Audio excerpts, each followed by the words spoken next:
Éric, t'attends-tu de venir voir? Puis là, ils vont me montrer qu'est-ce qu'ils font.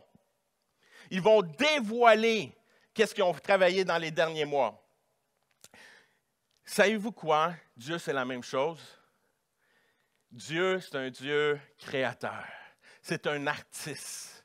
Il a créé la terre, il a créé l'univers et il nous a créés. Et à un certain moment donné, il aime ça, dévoiler ce qu'il a fait. Et j'aimerais ça te dire que ce matin qu'il veut te dévoiler parce que tu es sa création et il est fier de toi. Peut-être toi, tu ne te ressens pas comme ça.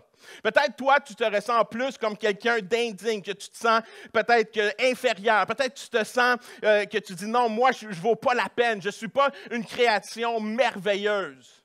Ça, c'est qu'est-ce qu'on ressent des fois. C'est ce que Gédéon a ressenti. C'est ce que Gédéon a ressenti à un moment donné dans sa vie qu'on a vu dans les premières semaines, où Gédéon se sentait le plus petit de sa famille, le plus petit de son clan, et comment Dieu pouvait l'utiliser lui. Peut-être tu te ressens comme ça. Et aujourd'hui, dans notre société, alors que tout est une question de comment qu'on se ressent, comment que je me ressens aujourd'hui, et qu'est-ce que je fais quand je me sens comme ça? On est dans une société où le ressenti est plus important que la vérité. C'est la réalité aujourd'hui. Et on a peur. Et même ce matin, alors que j'écoutais « Salut, bonjour », moi, j'aime ça, ça fait partie de mes routines, de regarder un peu les nouvelles et j'écoute « Salut, bonjour ». Et le questionnement ce matin, c'est quoi faire avec ton enfant quand il ne veut pas aller à l'école? Comment tu dois dealer avec ça parce que ton enfant te dit qu'il n'a pas le goût d'y aller? Puis qu'est-ce que tu devrais faire? Et là, tu voyais comme un questionnement, mais là, mon enfant, comment que je vais faire? Comment je vais y prendre pour l'amener à l'école et tout ça? Puis là, il y avait une spécialiste pour leur dire que, hey, quand ton enfant te dit qu'il n'a pas le goût d'aller à l'école, la chose que tu dois faire, c'est de ne pas te laisser tomber dans les sentiments. Il doit aller à l'école. C'est tout. Il n'y a pas de question. Tu ne commences pas à raisonner. C'est juste que, hey, papa doit aller travailler, il va travailler. Pour toi, tu dois aller à l'école, tu vas à l'école. Parce que nos ressentis, souvent, nous mènent à un endroit faux.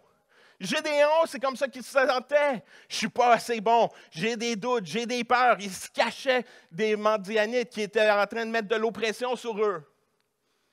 Et Dieu lui dit non, ce n'est pas pour ça que je t'ai créé. Je ne t'ai pas créé pour que tu sois caché dans une caverne. Non, je veux te révéler. Parce que tu es une création, tu es une créature merveilleuse. J'aimerais ça ce matin t'encourager, que tu puisses réaliser que tu es une personne merveilleuse. Même si tu ne te ressens pas comme ça, laisse-moi te dire que Dieu, lui, te voit autrement que ce que toi tu vois. J'aime ce que Saint Augustin va dire. Dieu ne choisit pas une personne parce qu'elle est digne, mais en la choisissant, il la rend digne. C'est Dieu qui fait le travail. C'est Dieu qui agit. C'est cela que nous allons voir aujourd'hui. Et ce que j'aime dans l'histoire de Gédéon, ce qui me passionne dans l'histoire des juges, puis pourtant l'histoire des juges, c'est une histoire où tu vois le peuple qui échoue, puis qui recommence, il revient tout le temps aux mauvaises habitudes. Mais ce que j'aime à travers l'histoire des juges, c'est qu'on voit le caractère de Dieu. On voit que Dieu est un Dieu lent à la colère. Il est patient et il est tout-puissant. Il est tout-puissant. Il est lent à la colère. Il nous aime. Il veut travailler avec nous. Il veut nous transformer. Il est le tout-puissant. Ce que tu vis aujourd'hui, laisse-moi te dire que Dieu peut le transformer de façon extraordinaire. Ce qui te semble, toi, une défaite, laisse-moi te dire que ça peut devenir une victoire pour toi. C'est ça que Gédéon a vécu. Nous l'avons vu dans la dernière semaine, alors que Gédéon a eu faire face à son premier défi. À la première fois que Dieu va lui dire, « Hey, maintenant, tu vas devoir changer la culture. Tu vas devoir faire face à cette idole qui est dans ton village, qu'il va falloir que tu fasses tomber ce Dieu, ce Baal. qui signifiait toute la question de prospérité, de fécondité et tout ça. Et là, il dit, il va falloir que tu fasses tomber ça. Et on a vu que Gédéon a sorti de sa zone de confort. Il avait vu que cette première victoire, alors qu'il fait tomber ce Dieu. Et là, on voit que tout d'un coup, le rôle qu'il doit assumer, le rôle que maintenant qu'il est appelé à être un juge, alors qu'il a pris un premier pas de foi, la première fois qu'il a commencé, qu'il a fait un geste, et il a vu comment Dieu a agi, comment que Dieu a fait un œuvre extraordinaire, alors que lui, dans sa tête, ce qu'il ressentait, c'était que, alors que je vais défaire ce Dieu Baal, tout le peuple va pouvoir me tuer. Mais au contraire, même il pensait que c'était son père qui allait être le premier à vouloir le tuer. Et la réalité, c'est que c'était son père qui l'a défendu. Et qu'est-ce que ça l'a fait? Ça a changé l'atmosphère complète de la ville. Ça a changé l'atmosphère du peuple au complet.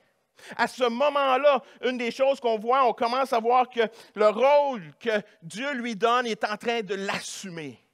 Vous vous rappelez, lors du premier message, je vous ai partagé c'était quoi être un juge, c'est quoi le rôle qu'il devait assumer. Juste pour vous le rappeler, c'était un appelé, c'était quelqu'un qui avait les habiletés et qui était équipé par Dieu. Les juges avaient pour mission d'unir le peuple de Dieu pour résister aux ennemis de Dieu.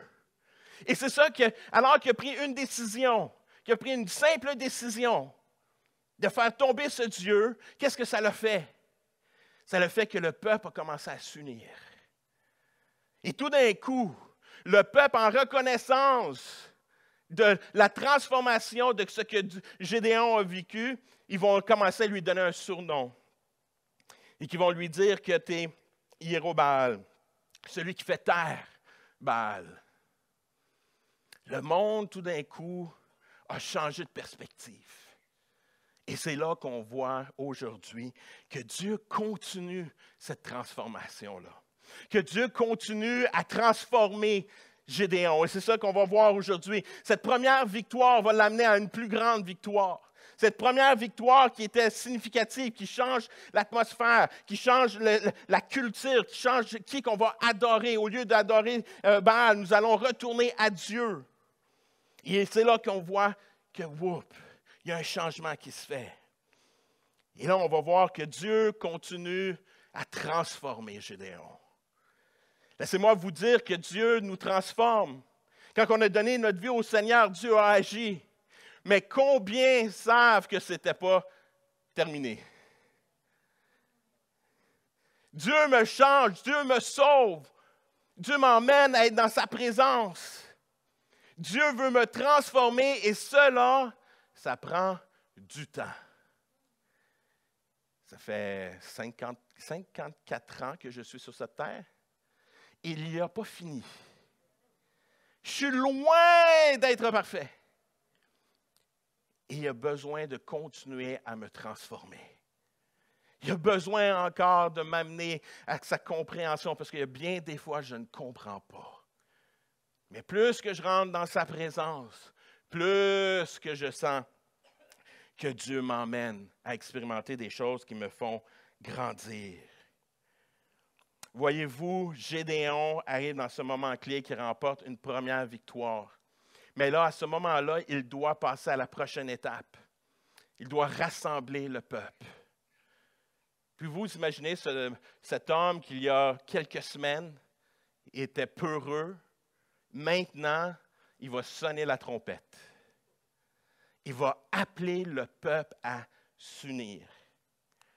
Mais pour qu'il puisse faire cela, on voit qu'il y a un élément clé qui est important qu'on puisse regarder ce matin. C'est que le souffle transformateur de l'Esprit est venu le saisir. Juge, verset 6, verset 34, dit « Mais l'Esprit du Seigneur revêtit Gédéon. Celui-ci sonna de la trompette pour appeler les guerriers du clan d'Abiezer à le suivre. Mais l'Esprit du Seigneur revêtit Gédéon. » Son esprit est venu sur lui. Voyez-vous, alors qu'il a commencé à jouer de la trompette, La réalité, c'était plus lui qui jouait de la trompette. C'est Dieu qui rappelait tout le monde à venir. Parce que simplement, il s'est laissé revêtir de l'Esprit de Dieu. Ce matin, je crois, pour l'Église, nous sommes appelés à laisser l'Esprit de Dieu venir continuer à faire son œuvre transformateur et commencer à nous amener à jouer de la trompette pour que le peuple puisse nous entendre, pour que les gens puissent nous entendre. Je crois que nous sommes rendus à cet endroit où nous sommes appelés à sonner de la trompette. Mais pour qu'on puisse sonner de la trompette, nous devons être animés de l'Esprit. Nous devons être remplis de son Esprit. Nous sommes appelés alors que je donne ma vie au Seigneur. L'Esprit de Dieu vient me saisir. L'Esprit vient me transformer. L'Esprit de Dieu commence à me renouveler et il me donne un courage que je n'ai pas habituellement. L'Esprit de Dieu m'emmène à faire des choses qu'en temps normal que je ne ferais pas. En temps normal, Gédéon n'aurait jamais fait ce qu'il a fait. Mais alors qu'il est revêtu de l'Esprit, l'Esprit le pousse à accomplir des choses pour sa gloire. Et à ce moment-là, alors que Gédéon accepte, il commence sa transformation continue. La transformation de Gédéon, parce qu'il se laisse animer de l'Esprit. L'Esprit de Dieu nous donne du courage. Souvent, j'entends cette parole, j'entends du monde dire « Oui, mais Éric, c'est clair que Dieu ne me demandera pas de faire ça. »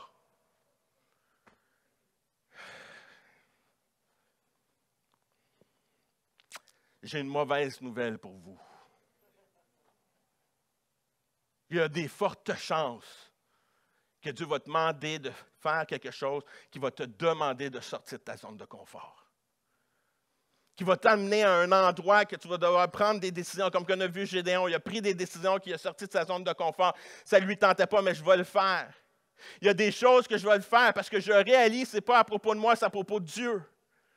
Et c'est pour cela que Dieu nous emmène à des endroits qui nous emmènent à sortir de cette zone de confort parce que ça nous emmène à être transformés et à apprendre à être dépendants sur lui et non sur mes habiletés. C'est facile quand j'ai des habiletés de dire oui, OK, oui, ça je peux le faire parce que je sais que Dieu est capable. Je le fais parce que Dieu est capable il va le faire parce que je le fais déjà. Et Dieu va être capable de le faire. Non, des fois, il va nous demander d'accomplir des choses, sortir de notre zone de confort, d'accomplir des choses que tu dis jamais j'aurais pu faire ça. On a besoin de cela. Jésus est notre modèle. Qui dit amen à ça? Jésus est notre modèle. Si Jésus est notre modèle, qu'est-ce qu'il a fait avec ses disciples? Il a dit à ses disciples, allez annoncer la bonne nouvelle 2 par 2. Je suis convaincu dans le groupe, il y en a au moins 1 ou 2 qui disent, ah non, moi, non, pas moi. Tu peux me... Jésus, hey, c'est correct. Si tu veux que je te fasse du pain, ça, je suis correct. Je peux te faire du bon pain d'âne, je peux te faire quelque chose de bon, je vais te faire la bouffe. Moi, je suis cuisinier, tu utilises les dons que tu m'as donnés. Jésus, il n'a pas dit ça. Il n'a pas dit, non, 2 par 2. Et en passant, vous n'amenez pas de bâton, vous n'amenez pas d'argent. La seule ressource que vous allez avoir, c'est votre bouche et faire confiance que quand vous allez parler, il va y avoir du monde qui va vous rejeter. Il y a du monde qui va vous accueillir. Ça, ce n'est pas à vous. Quand ils vous rejettent, ils ne vous rejettent pas vous, ils vous rejettent moi. OK. Et qu'est-ce que les disciples ont fait? Ils sont partis 2 par 2. Et qu'est-ce qui est arrivé? Ils ont prié pour les gens. Les gens ont été guéris. Ils ont vu l'Esprit de Dieu agir. Et quand ils sont revenus, ils étaient tout excités. Jésus, il a fallu qu'il est calme. Non, calmez-vous. Là, vous vous réjouissez parce que vous avez vu Dieu agir, vous avez vu tout ça, sa puissance. Mais non, la vraie raison pourquoi vous devriez vous réjouir, c'est à cause que votre nom est écrit au ciel. Ça, c'est Jésus qui enseigne ça à ses disciples. Votre vraie réjouissance, c'est que votre nom est écrit au ciel et non à cause des accomplissements. Mais je vais t'appeler à accomplir des choses quand même. Dieu est juste en train de prioriser. Voyez-vous, l'Esprit de Dieu nous emmène à expérimenter un courage, une audace, nous emmène à sortir de notre zone de confort et de nous amener au-delà de nos limites. Il nous emmène au-delà de nos limites. Dieu forme en nous une nouvelle création, une nouvelle créature. Il nous équipe, il nous habilite, il nous donne les dons nécessaires pour accomplir la mission que lui, il veut. C'est ça que ça prend. Le souffle de l'Esprit m'emmène à expérimenter ça. Ça m'emmène à comprendre que mon identité se retrouve dans une dépendance complète de Dieu. Dieu veut que je dépende de lui à 100%. Il veut que je lui fasse confiance. Et c'est d'accepter cette nouvelle identité. Et cette nouvelle identité m'emmène à lui faire confiance dans tous les aspects de ma vie. Dans tous les aspects de ma vie. Même ceux que des fois je dis, ah non. Je prends les Écritures au sérieux, donc je prends la vérité et je veux les vivre au maximum. Ce matin, j'aimerais ça te dire aussi que cette transformation, elle est accessible à tous. Cette transformation-là que je vous parle, que Gédéon a expérimentée, elle est accessible à toi aujourd'hui. Des fois, on a cette pensée-là de dire, OK, c'est pour les pasteurs, c'est pour quelques personnes. Non, non, c'est pour chacun d'entre nous. Parce que chacun d'entre nous, nous sommes appelés à être des disciples et chacun d'entre nous, nous sommes appelés à expérimenter cette force, cette puissance que Dieu nous donne. Chacun d'entre nous, nous sommes appelés à expérimenter cela. Ce n'est pas simplement pour un club élite, je ne crois à rien de cela. Je crois que chacun d'entre nous, nous sommes appelés, nous avons des dons, des talents différents, mais chacun d'entre nous, nous sommes appelés à marcher avec audace et d'arriver, de comprendre cette puissance que Dieu m'a accordée. Chacun d'entre nous, nous sommes appelés à expérimenter cette transformation. Elle est accessible à tous. Et alors qu'on laisse Dieu agir, on l'a vu comme à Gédéon, ça change, notre mentalité change, nos pensées changent. Nous avons un renouvellement de l'intelligence. On commence à vivre selon les fruits de l'esprit. Et cela se fait naturel. Ce n'est pas à cause que je dis, OK, là, les fruits de l'esprit, c'est que c'est la joie, mais là, il faut que je sois joyeux. Ah, c'est la paix, bien là, il faut que j'aie de la paix. Ah, là, c'est la maîtrise de soi. Ah, ça, là, on biffe, on passe pas. Non, ça, là, c'est pas important. Non, non. C'est l'Esprit de Dieu qui est à l'intérieur de nous, qui vient et qui nous parle, qui nous dit, qui vient et qui nous convainc, puis qui dit, hey, t'es capable. Oui. Puis qui te refocus. Ce matin, j'étais tellement béni. Tellement béni, on avait pasteur Francine qui nous a donné une parole d'encouragement avec son mari. Vous devriez être tous là en avant le matin à prier. Alors, je vous dis, son témoignage était plus puissant que ce que je prêche. Parce que dans toutes ces circonstances où elle parlait d'inondation, qu'est-ce qu'ils ont vécu, dans les moments difficiles, son regard était toujours sur Dieu et elle était capable de vivre de la joie et de la paix. Peu importe les circonstances, ce n'est pas naturel ce qu'elle vit. Ce n'est pas naturel, c'est l'Esprit qui est en eux qui fait la différence. Dans les moments difficiles, c'est là qu'on voit que l'Esprit agit. Mais cela est accessible à tous. Tes actions, tes habitudes, tes attitudes commencent à être transformées. L'Esprit de Dieu commence à agir dans ta vie. Laisse les fruits de l'Esprit se manifester. Laisse la joie prendre place. Et tu vas voir que peut-être avant, tu étais une personne qui n'avait pas d'amis parce que tu étais toujours marabout. Mais alors que tu laisses Dieu agir dans ta vie, te transformer, tu deviens une personne agréable. Et tout d'un coup, il y a un sourire qui commence à venir jusqu'aux oreilles. Pourquoi tu souris avant, tu ne souriais pas? Ah, mais l'Esprit de Dieu est venu me saisir. Ah, ça y est, j'ai expérimenté la gloire, la grâce de Dieu. Puis je suis plus capable, je comprends ce que Dieu a fait. Puis, wow! C'est extraordinaire. Et tout d'un coup, tu es transformé, tu vis quelque chose d'extraordinaire. Voyez-vous, on est transformé, c'est accessible à tous. Nous sommes appelés à marcher dans ces dons, et qu'on puisse marcher avec les fruits de l'Esprit. Tout cela pour qu'on puisse être un témoignage à la nation. C'est ça qui est arrivé à Gédéon. Il est devenu un témoignage. Pourquoi? Parce que Dieu l'a transformé. Dieu l'a façonné. Et le monde a vu la différence. Celui qui se cachait dans les cavernes, maintenant sonne de la trompette. Il commence à aviser tout le monde.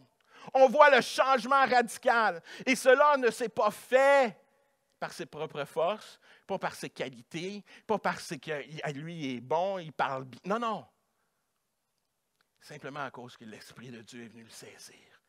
Puis il a commencé à laisser l'Esprit de Dieu agir.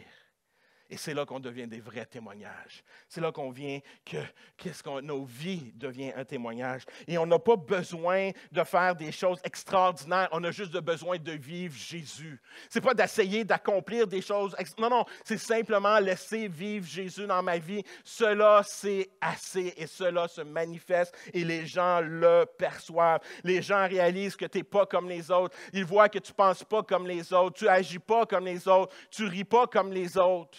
Tu ne ris pas aux mêmes jokes que les autres. Parce qu'il y a des choses, il y a des valeurs qui sont là pour toi. Alors que tu es transformé, l'Esprit de Dieu t'emmène à une autre étape. Alors qu'il t'emmène, c'est qu'il t'emmène à continuer à poursuivre la mission. Il a fait une mission. Il est arrêté à un endroit. Maintenant, Dieu arrive et dit, Gédéon, maintenant, on va régler les Madianites. On va régler cette armée qui a au-dessus de 135 000 personnes. Alors que Gédéon va sonner de la trompette, il va y avoir 32 000 personnes qui viennent. Hey, c'est incroyable quand même. Seriez-vous heureux qu'aujourd'hui on sonne de la trompette et la semaine prochaine qu'on ait 32 000? Hein, tout le monde serait comme « Wow! Le réveil! » Pourtant, Dieu, qui me surprend. Il va dire, on va voir si tu vas dépendre de moi, Gédéon. Il l'emmène à cet endroit où, wow, il voit 32 000. Et même pour Gédéon, il dit, OK, on est 32 000. Ils sont 135. Ils sont 135 000. En quelque part, si vous êtes bon en mathématiques, c'est 1 pour 4. Hein? Pas pire? Si vous connaissez l'histoire, ça va changer. Mais déjà, 1 pour 4, pas mal de monde dit, on devrait continuer à sonner de la trompette. Peut-être qu'il y en aurait un autre 32 000 qui va venir si je sonne la trompette une autre fois. Hein? Au moins une deuxième fois. Comme ça, il va y avoir un autre 32, 64, là, c'est 1 sur 2. Et là, pas pire, pas pire. On continue. Quand on va être rendu égal, là, ça va être le temps de sonner la guerre. Dieu n'est tellement pas comme nous. Nous, on a des perspectives. Dieu nous emmène ailleurs. Parce qu'il veut qu'on apprenne à dépendre de lui. Voyez-vous, maintenant, c'est rendu que Gédéon passe ce test de l'épreuve de la foi, épreuve qui est divinement orchestrée par Dieu. Et c'est là qu'il va voir que Gédéon, as-tu vraiment mis ta confiance en moi? As-tu mis ta confiance en moi? Juges chapitre 7, versets 2 et 3. Le Seigneur dit à Gédéon, « Tes troupes sont trop nombreuses pour que je leur accorde la victoire sur les Madianites. Les Israélites se vanteraient d'avoir vaincu par leur propre force. Tu annonceras donc ceci devant tes troupes, que tous ceux qui tremblent de peur s'éloignent du mont Galad et retournent chez eux. 22 000 d'entre eux s'en retournèrent et il en resta que 10 000. Ça devait. Tu sais, la première question, quand je vois ça, je me dis, hey, Gédéon, il y a juste quelques semaines, il était peureux. Là, il sonne la trompette, il y en a 32 000 qui arrivent, ça doit avoir boosté un peu sa confiance. Et là, il dit, non, Gédéon. Non. Là, tu vas voir, ceux qui tremblent, tu vas les envoyer. Mais c'est quand même incroyable, et c'est là qu'on voit la transformation de Dieu. Il y a quelques semaines, Gédéon aurait fait partie de ces 22 000 personnes-là qui ont reparti. Parce que lui, il avait peur aussi. Lui aussi avait des doutes. Et c'est là qu'on voit la transformation de Gédéon. Que Gédéon fait partie du 10 000. Et par la suite, on reconnaît l'histoire. Si vous ne connaissez pas l'histoire, Dieu va les amener et va dire, non, 10 000, c'est trop encore. puis il va en enlever 9 700 pour en rester 300. Ou que là, tu as 300 guerriers qui vont être là, qui vont prendre place. Vous pensez que Hollywood était vraiment fort avec leur film 300? Peut-être si vous êtes jeune, vous n'avez pas connu le film 300, mais c'est un film basé sur certaines légendes et tout ça. Mais ces 300-là étaient armés jusqu'aux dents. Ah, Jésus, Dieu aime. Non, on va faire ça différemment. Je veux que le monde comprenne et je veux que l'entourage, je veux que tout le monde alentour d'Israël comprenne qui est Dieu. Qui est Dieu? Vous n'allez pas vous battre comme moi. Vous n'allez pas vous battre comme les autres. Vous allez vivre quelque chose de différent. Dieu va réduire l'armée jusqu'à 300. Je peux m'imaginer. Là, on est rendu. Faites le calcul. 300 contre 135 000. C'est même pas. Je pense que c'est 0,0 quelque chose. Je pense que j'ai vu de mémoire, c'est 1 sur 445. 450, quelque chose comme ça. Non, même pas. Ah bon. Refaites les maths. J'avais fait les maths, mais je ne les ai pas écrits, puis je ne sais pas quoi j'étais en train de les dire, mais bon. Mais la réalité, c'est que c'était illogique. C'était illogique. Où que j'allais mettre ma foi?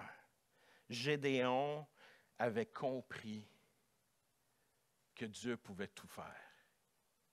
Que ça ne dépendait pas de lui, ça dépendait de Dieu. Ça ne dépendait pas de ses stratégies, ça dépendait de Dieu. Ça ne dépendait pas de tous les plans qu'il pouvait avoir, ça dépendait de Dieu. Et Gédéon avait compris et il voulait se placer en arrière de Dieu. Parce que s'il était devant Dieu, il savait qu'il allait perdre. Il dit, moi, je préfère que Dieu mène le combat à ma place.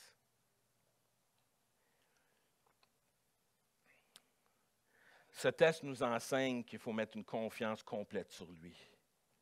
Dieu nous emmène des fois qu'on vive, qu'on nous semble qu'il nous manque de ressources. Savez-vous quoi? C'est des choses que j'entends souvent à l'Église. Ah, il me semble qu'il manque de ressources.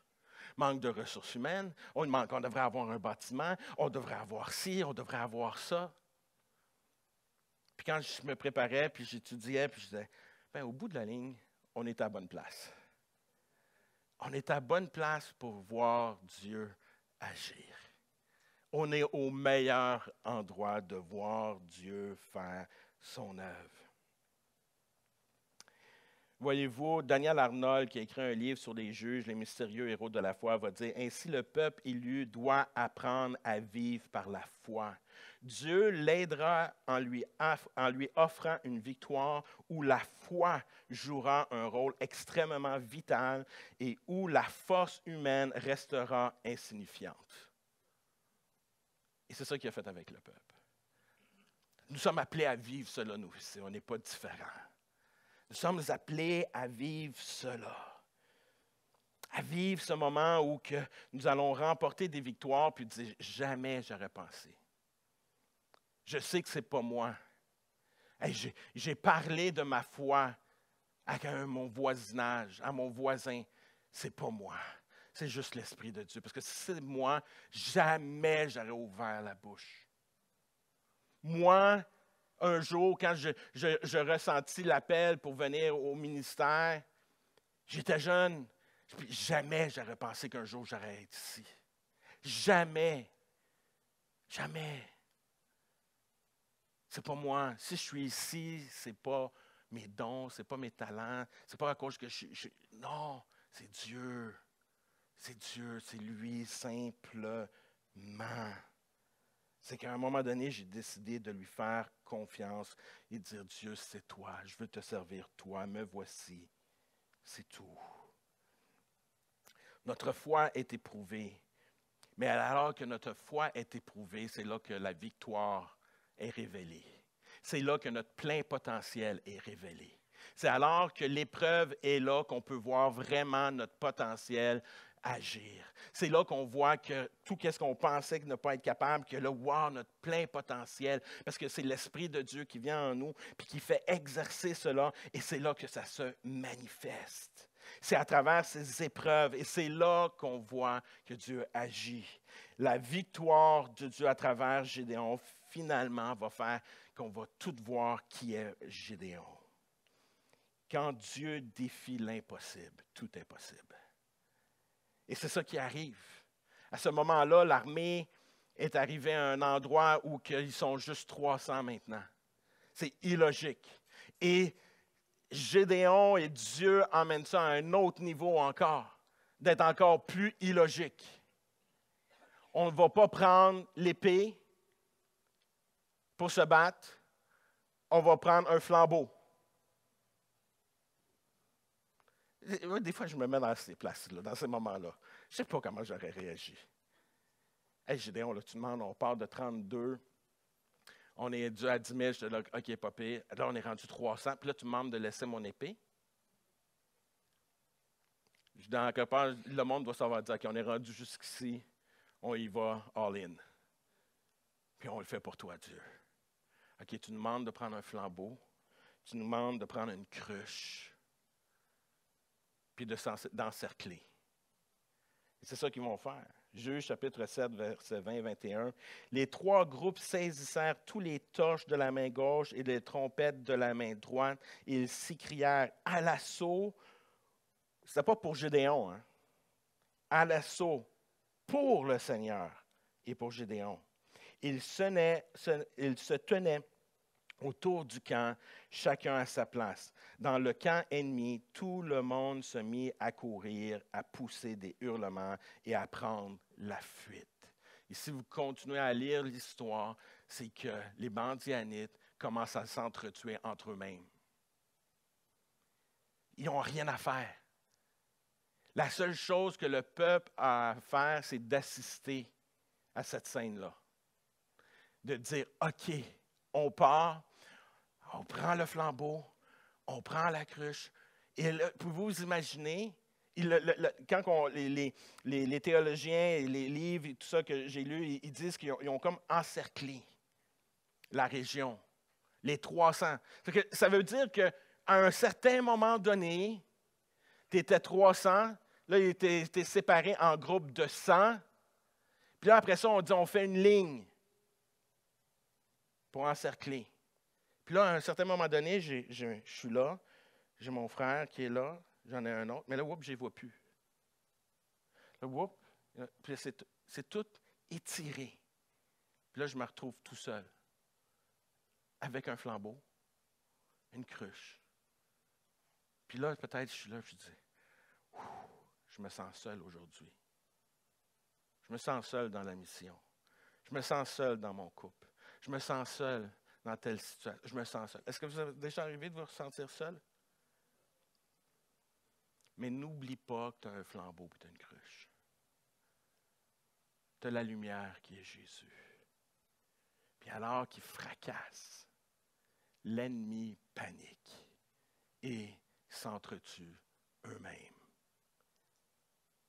Wow! Comment Dieu est incroyable.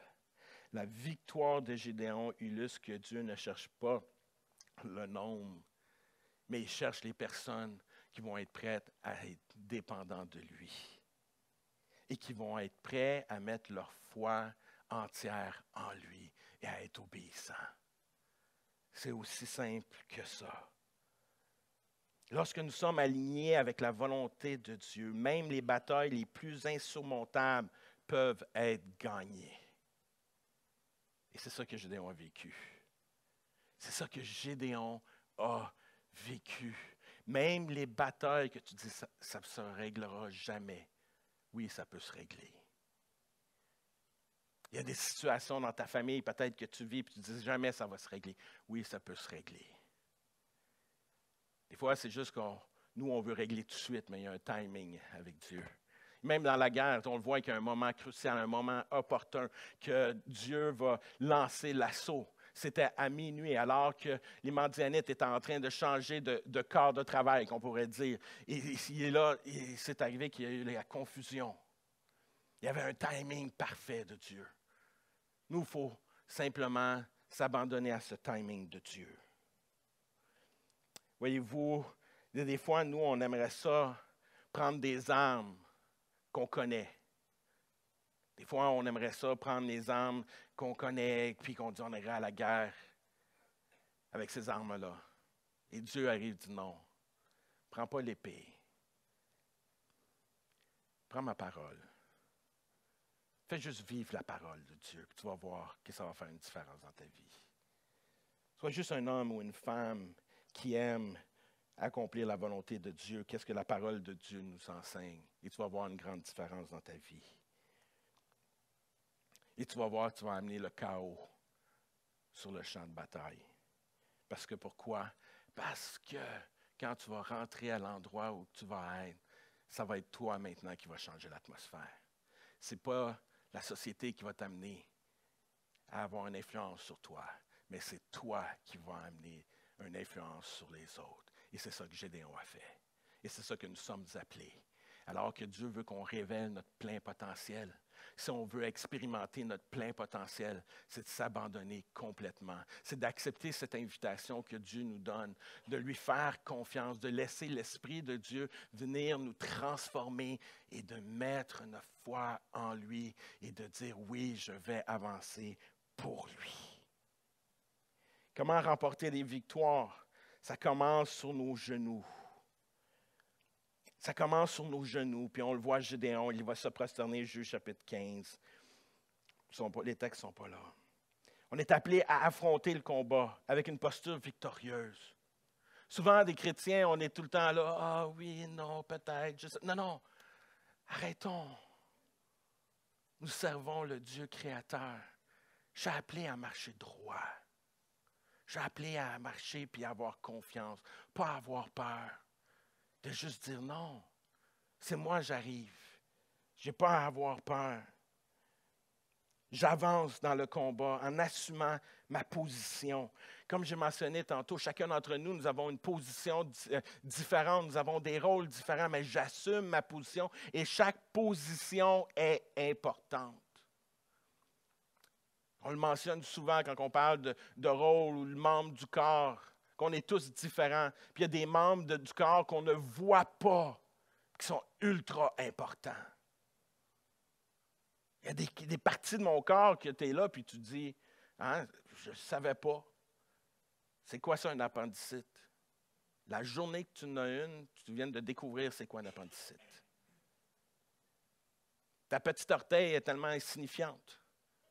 Quand tu te la cognes sur le bord du lit, tout ton corps en ressent.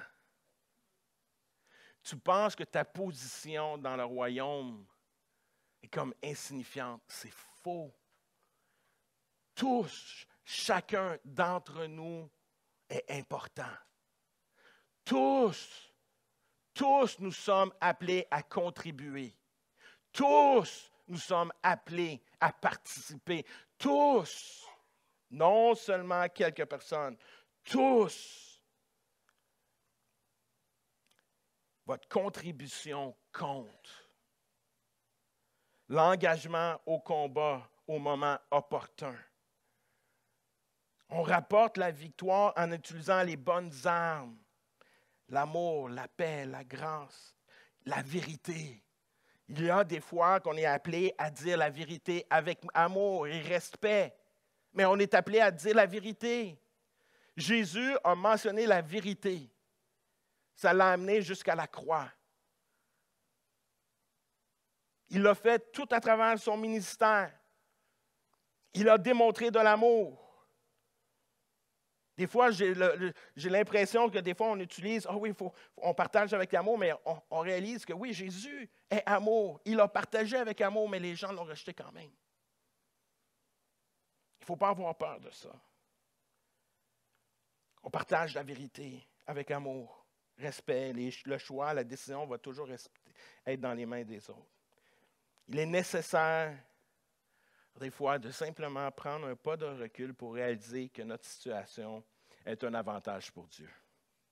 Des fois, je pense que ça n'a pas d'allure. Mais non, je suis dans le meilleur endroit, parce que je vais voir la main de Dieu agir. Même dans l'absence de ressources abondantes, Dieu est créatif et Dieu m'appelle à être créatif. Je crois que nous sommes tous appelés à cela. Et chacun d'entre nous, nous avons une mission à embarquer dedans, à accomplir. Et chacun est différent. Au début de la réunion, je vous ai partagé que mes parents étaient peintres. Mon père, à un de mes anniversaires, m'a fait une peinture. C'est une peinture que je vais vous présenter, qui est dans mon bureau. Vous pouvez la voir. Yes. C'est un voilier. C'est un voilier qui est en pleine action. Les voiles gonflées et qui va de l'avant.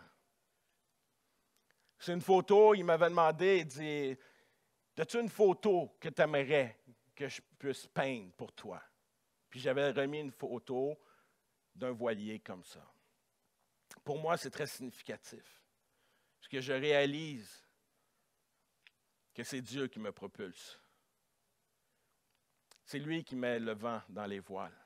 C'est lui, dans les moments les plus difficiles où il y a de la houle, c'est lui qui est au contrôle. C'est lui qui me guide. C'est lui qui me fait avancer. Je suis appelé à lui faire confiance. Et chacun d'entre nous, nous avons cette mission. Chacun d'entre nous, on est comme sur ce voilier. Et on est appelé à se laisser diriger par Dieu. Ma prière pour nous, alors que j'invite l'équipe de louange à reprendre place, c'est qu'on puisse réaliser que tout le potentiel que nous avons appartienne à Dieu. Que Dieu veut que cette création qu'il nous a fait en nous, comment il nous a créés, il veut la révéler. Il veut que tout ce qu'il a créé en nous puisse être révélé pour que sa gloire soit manifestée. Et c'est pour cela que c'est important ce matin de réaliser que le potentiel que j'ai, que Dieu a créé en moi, c'est à moi maintenant de laisser l'Esprit de Dieu venir le saisir et le manifester. Et de ne pas être une personne qui va dire, alors que Dieu me propulse, que je vais dire, tiens, je vais baisser les voiles. Je vais enlever les voiles. Puis là, je vais faire du surplace.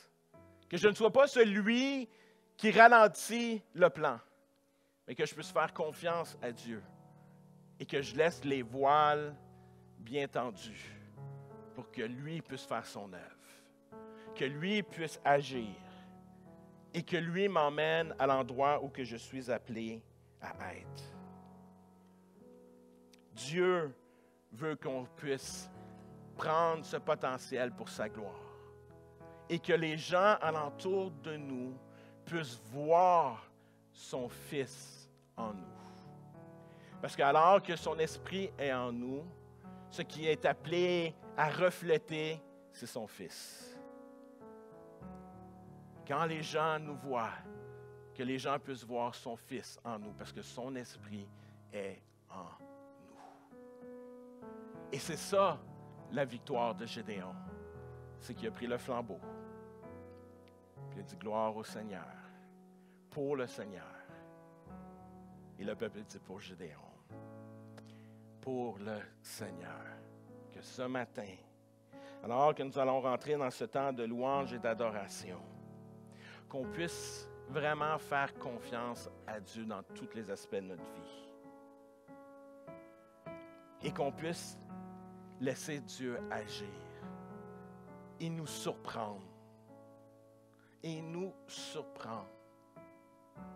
Que des fois, que Dieu nous demande d'ouvrir notre bouche et parler à notre voisin, qu'on puisse faire confiance. Et juste de commencer une relation simple. Bonjour. Je donne toujours cette illustration-là, je l'ai déjà partagée dans ma clique de gang de parc à chiens.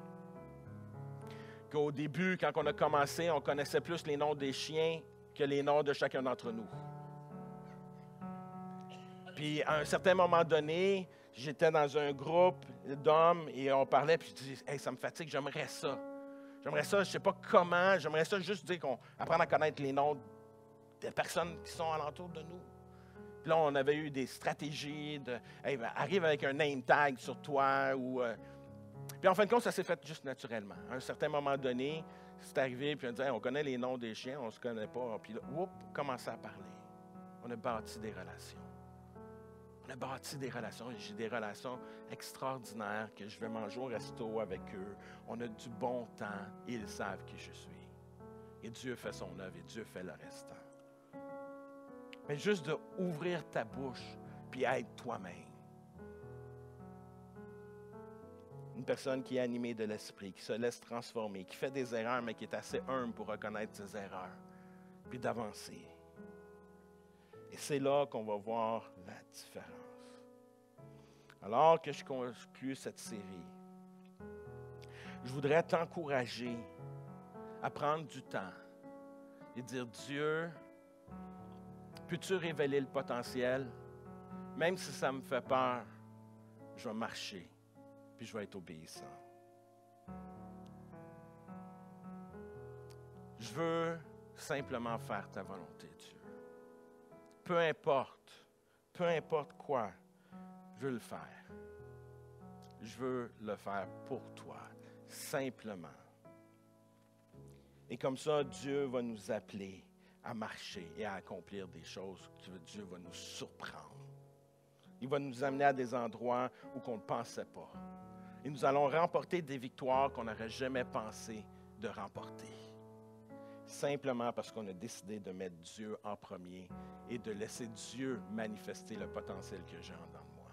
Parce que c'est lui qui me connaît, c'est lui qui m'a créé et c'est avec lui que j'ai décidé de faire vie. Et je lui mets ma confiance complètement à lui. Alors que je vais vous demander de vous tenir debout ce matin.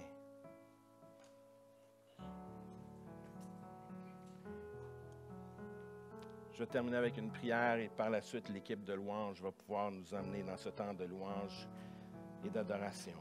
Seigneur, merci pour qui tu es. Merci pour l'exemple de Gédéon. Aide-nous à ne pas laisser nos peurs, nos craintes, nos circonstances déterminer nos actions, nos réactions. Aide-nous, Seigneur Dieu, Seigneur, à voir comme tu vois. Moi, je vois mes défauts. Toi, tu vois comment tu m'as créé. J'aimerais ça voir comme toi, tu me vois. Seigneur, tu m'appelles à marcher, Seigneur Dieu, avec cet esprit qui est le tien, victorieux. Rempli de sagesse, de force, de patience, de maîtrise de soi. Tu m'appelles à marcher, Seigneur Dieu, avec les dons que tu m'as donnés. Seigneur, je veux, Seigneur, remplir le plein potentiel que tu m'as donné. Seigneur, je veux que ce potentiel puisse se manifester pour ta gloire, pour toi, Seigneur Dieu. Seigneur, je te demande que tu puisses agir puissamment et que tu puisses vraiment, que tu puisses venir siéger chaque personne ici ce matin. Seigneur, tu vois les personnes ce matin, leurs défis, leurs problèmes, leurs circonstances, Seigneur Dieu, et peut-être ils se sentent un peu comme Gédéon, Seigneur Dieu. Mais Seigneur, je prie qu'ils puissent expérimenter la même transformation, qu'ils puissent expérimenter le même esprit, Seigneur Dieu. Le même esprit, quand tu as revêtu Gédéon, Seigneur, qu'ils puissent ressentir, Seigneur, cet esprit, Seigneur Dieu, qui vient renouveler l'intelligence, qui vient changer la façon qu'on perçoit la vie. Alors qu'on était cachés, maintenant tu nous emmènes, Seigneur, à sonner de la trompette. Ah, Seigneur Dieu, agis puissamment ce matin. Prends la place qui te revient ce matin. Et ce matin, alors, Seigneur, qu'on élève nos voix. Un peu comme Gédéon qui a sonné de la trompette, qui a crié, Seigneur, pour toi la victoire ce matin. Nous voulons t'adorer, nous voulons te louer, Seigneur, avec reconnaissance, Seigneur Dieu. Parce que tu es un Dieu qui est lent à la colère, Seigneur Dieu, qui est lent, Seigneur, qui est patient, mais qui est tout-puissant. Ah, Seigneur Dieu, je sais qu'il n'y a aucune circonstance trop grande pour toi. Au contraire, Seigneur Dieu, tu te révèles dans ce qui est dans l'impossible. Seigneur Dieu, agis puissamment. Viens et surprends-nous ce matin. Et Père, je te remets tout entre tes mains. Et je prie dans le précieux nom de Jésus. Amen. Est-ce qu'on peut commencer à rentrer dans ce temps de louange et d'adoration? On peut simplement adorer notre Dieu ce matin. Rentrons dans ce temps, Seigneur. Rentrons et louons et adorons notre Dieu. Alléluia, Seigneur Dieu.